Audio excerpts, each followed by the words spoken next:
তো আপনার বাচ্চারা কি ঠিকমতো মানুষ হচ্ছে কি না, ঠিকমতো বেড়ে উঠছে কি না, তাদের এখনকার গার্জিয়ানরা ম্যাক্সিমামই হচ্ছে যে বাইরে চাকরি বাকরি করে বা বাইরে বাইরে ম্যাক্সিমাম টাইম বাইরে থাকে, কাজের ক্ষেত্রেই হোক বা অন্যান্য ক্ষেত্রেই হোক, বাসায় কম থাকে। বাচ্চাদেরকে বাসায় রেখে তারা দুজনই হয়তো বাসার বাইরে থাকে, ধরলাম কাজেই থাকে। তো আপনি যে বাচ্চাটাকে বাসায় রেখে গেলেন বা বাচ্চাদেরকে বাসায় রেখে গেলেন, কার হাতে রেখে গেলেন, সে বাচ্চাটা কার সাথে মিশছে, কোথায় যাচ্ছে, কি করছে না করছে, এই খবর কি আপনি রাখছেন? আমার মনে হয় যে বেশিরভাগ গার্জিয়ানরাই বলবেন যে না, তারা তাদের জগৎ নিয়ে ব্যস্ত, বাচ্চার দেখার টাইম তাদের নাই।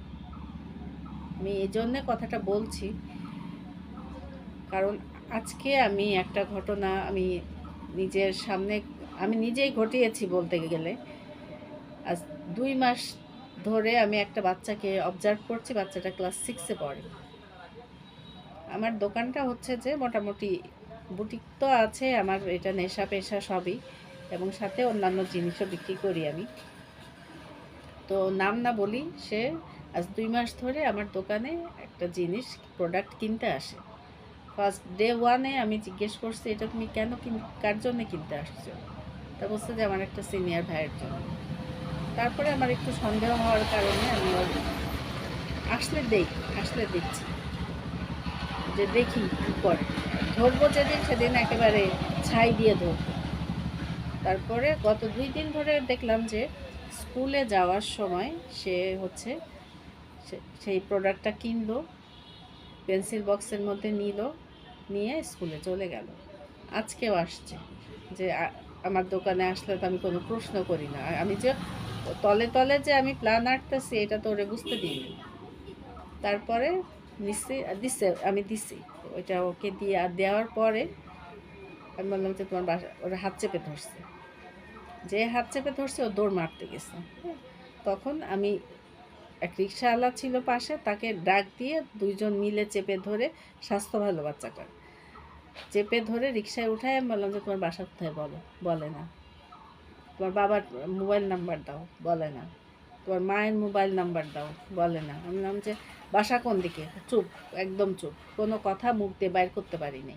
তারপরে মাথায় আসলো যে স্কুলে গেলে স্কুলের ইয়াতে হেড স্যারের কাছে বা প্রিন্সিপালের কাছে হয়তো বা নাম্বার গার্জিয়ানদের অবশ্যই আছে। তারপরে নিয়ে গেলাম স্কুলে। নিয়ে যাওয়ার পরে যে কাহিনীটা হইল, ও এক টিচারের কাছে তার মায়ের নাম্বার ছিল। আমাকে বললো যে ওর মা হচ্ছে যে এনজিওতে চাকরি করে। বেসিক্যালি সে হচ্ছে যে একটা ক্লিনিকে হসপিটালে নার্সের চাকরি করে। তো হচ্ছে যে তার মাকে ফোন দেওয়া হয়েছে, ওই টিচারই কি ফোন দিয়েছে। ফোন দেওয়ার পরে কি হইল, সে জানেই না যে তার ছেলে তলে তলে আম গাছের মগডালে উঠে বসে আছে। তো এই জেনারেশনের বাচ্চাদের দোষ দিব না। একটা বাচ্চা যখন